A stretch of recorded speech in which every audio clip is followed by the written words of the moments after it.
This morning, ladies and gentlemen, boys and girls, I want to say a word about how important it is for us to focus.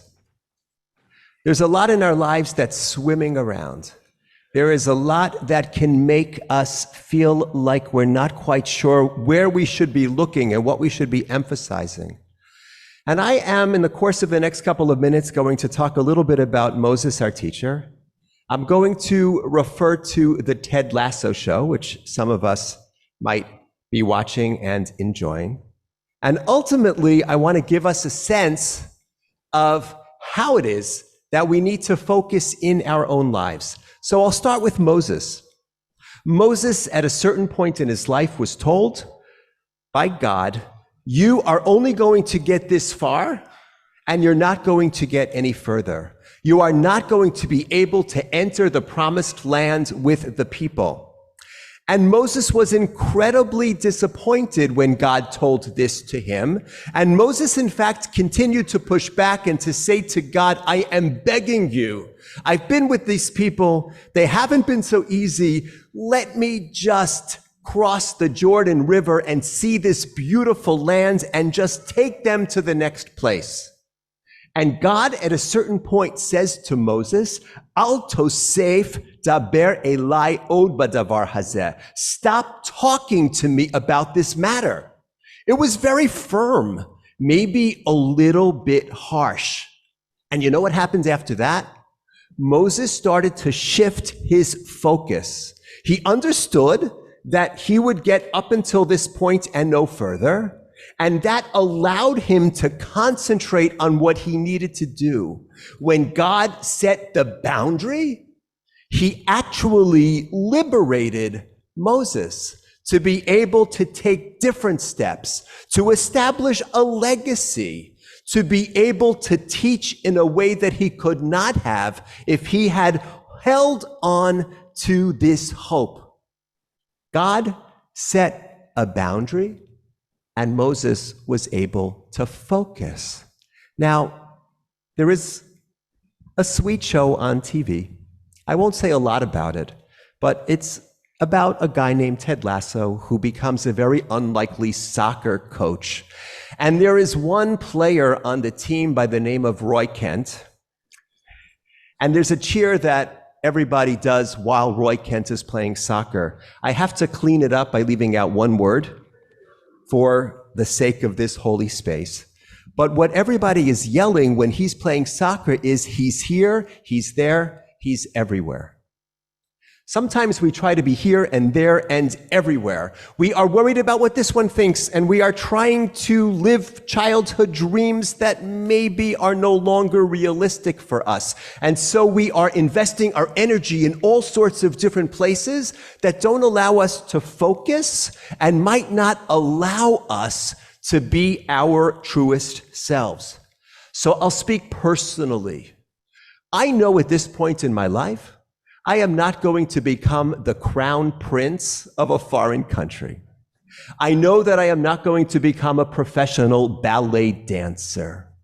I know that I am likely not going to become the next chief rabbi of Israel. Though if I am elected, I promise I'll do my best to represent our people.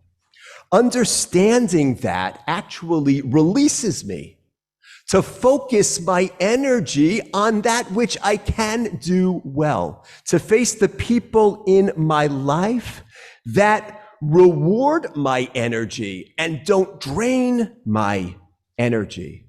Sometimes the boundaries are set for us. They might be financial. They might have to do with circumstance. They might have to do with where we are in our lives. If we are raising small children, that's going to impose certain boundaries. As life goes on, there are different boundaries. We can look at them as a closure, or we could look at them as an opening.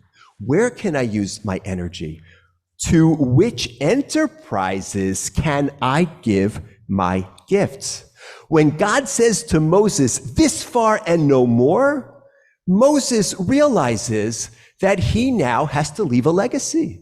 He's going to stop begging God to let him into the land. He's going to give the people a legacy that they're going to take into the land. Mishneh Torah, this whole book of Deuteronomy that we're reading right now, that is the work that Moses did once he realized that this was how he would impact the people.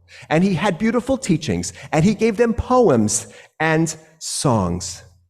And so I want to invite each of us to think of the boundaries that are imposed on us, things that happen that we did not choose.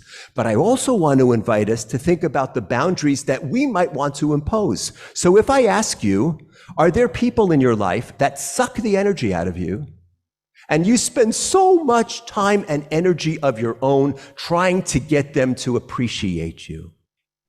If I ask you, are there things that you are doing that you find ultimately are more of a drain than they are a fulfillment? Well, you might want to think about that. You might want to ask yourself the question, should I set certain boundaries that actually liberate me to use my energy and my voice and my neshama, my soul, in a way that is much more affirming for me and probably for other people as well? When God said to Moses, stop talking to me about this matter, he freed Moses to start talking about other matters that mattered perhaps even more. He freed him to establish an entire verbal legacy that would be transformative, not just for that generation, but for future generations that we are a part of. So I want to say to each of us, let's think about the boundaries without and the boundaries that we choose that actually free us. Free us to use our gifts with heart and with soul, rather than trying to be here and there and everywhere. Let's learn the way Moses learned how to focus so that we can be right here, right now, where we need to be. Shabbat Shalom.